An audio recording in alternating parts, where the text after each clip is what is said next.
après ces éloges, parfois certaines propositions, ça décoince un peu d'année en année chez Lysias, eh bien, on va tout de suite aller dans le vif du sujet. Maître Théorie sera gardienne du temps. Alors attention, vous savez qu'elle aime défendre les gens morts, donc ne soyez pas hors les clous. Notre premier tribunal sera consacré au civil. Et ce premier duel, si je puis dire, nous aurons le plaisir d'entendre M. Giorgi et M. Picolet. J'appelle donc tout de suite, pour le ministère public, M. Giorgi.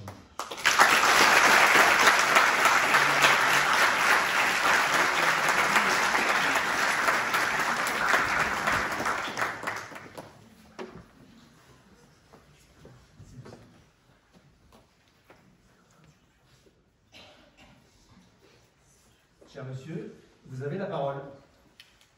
Les maisons en pierre taillée, recouvertes de leur toiture en chaume ou en tuile, laissant échapper une légère fumée de feu de bois, bordent de part et d'autre des sentiers terreux et pavés.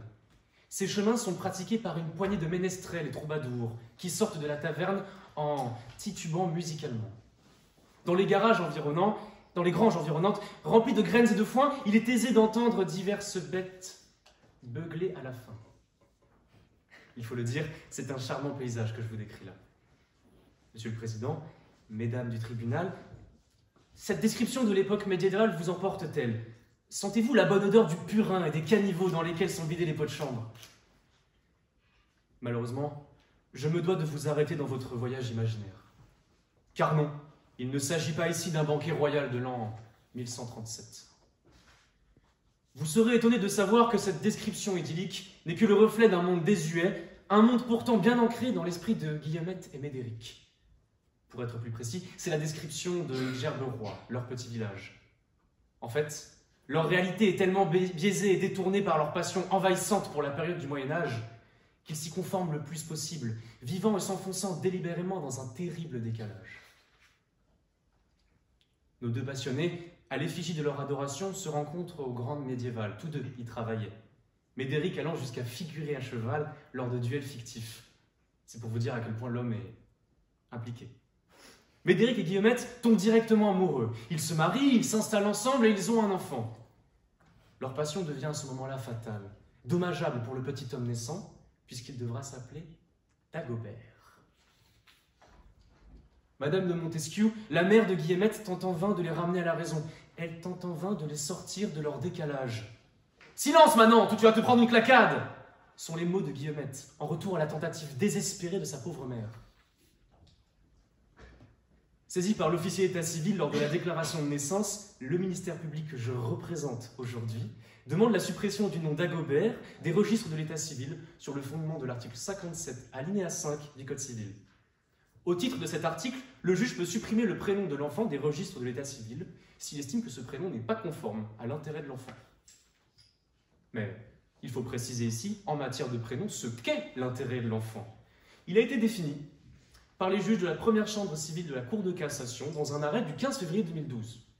Effectivement, un prénom serait conforme lorsqu'il ne serait pas de nature à attirer des moqueries et qu'il ne constituerait pas un réel handicap pour l'individu, et ce, tout au long de sa vie, dans ses relations personnelles comme professionnelles. Monsieur le Président, Mesdames du tribunal, Dagobert, le nom qui est à la fois porté par le chien d'un groupe d'enfants détectives et par un roi qui n'a pas su de quel côté se trouvait l'étiquette de son slip? Oui, j'en conviens, ma comparaison semble d'une médiocrité infantile. Mais c'en est bien le but. Puisque ce sont les enfants qui seront les premiers à réagir. Ce sont eux qui seront les premiers à juger. Et ce sont eux qui seront les premiers à se moquer. Le prénom Dagobert, pour les enfants, est assimilé directement à la célèbre comptine, rappelant l'idiotie et la stupidité. Victime de moquerie, notre petit bonhomme, en portant ce prénom, serait largement handicapé. Pire encore, c'est du harcèlement qui découlera ensuite de ces moqueries. Un harcèlement qui l'affectera tout au long de sa vie. Imaginez le petit chevalier, laissé à l'abandon dans les cours de récré, seul et sans amis, des seules causes de son prénom. Je peux vous l'assurer, il n'est pas conforme pour l'intérêt de cet enfant, le prénom Dagobert n'est pas conforme. Notre droit défend l'intérêt de l'enfant comme étant un principe supérieur. ne pouvant y être dérogé. Cet intérêt supérieur est rappelé dans l'article 3 de la Convention internationale des droits de l'enfant. Il y est spécifié que, dans toutes les décisions qui concernent les enfants, comprenant les tribunaux, l'intérêt supérieur de l'enfant doit être une considération primordiale. Dans notre cas, Monsieur le Président, Mesdames du tribunal, il faut assurer le bon développement de cet enfant, il faut assurer sa bonne protection, il faut assurer son bien-être, il le faut. Est-il envisageable, aujourd'hui, d'affirmer qu'une autre raison, quelle qu'elle soit, est plus importante que la vie de cet enfant? Son intérêt passe avant tout le reste. Est-il envisageable de nier l'aspect moral et juridique? Notre droit national s'aligne sur le droit international, en plus. Nos juridictions respectent ce principe. Au titre de l'article L112-3 du Code de l'action sociale et des familles qui désigne la protection de l'enfance. Cet article dispose que la protection de l'enfance vise à soutenir son développement affectif et social, ainsi qu'à préserver sa sécurité et sa moralité. Le ministère public défend la suppression du prénom Dagobert sur les registres de l'état civil, puisque ce prénom reviendrait indirectement à la violation de l'article L112-3. En soi, les moqueries, les ricanements, dès le plus jeune âge, se transformeraient ensuite en harcèlement envers le petit chevalier. On le sait, les jeunes sont emplis de cruauté de nos jours. Son développement social ainsi que sa sécurité en seraient gravement atteints. On connaît les conséquences du harcèlement sur nos enfants. Devons-nous abandonner l'enfant chevalier seul face aux agressions? Devons-nous fermer les yeux sur sa peur d'aller à l'école? Devons-nous permettre la possibilité qu'il mette fin à ses jours des causes d'un seul prénom?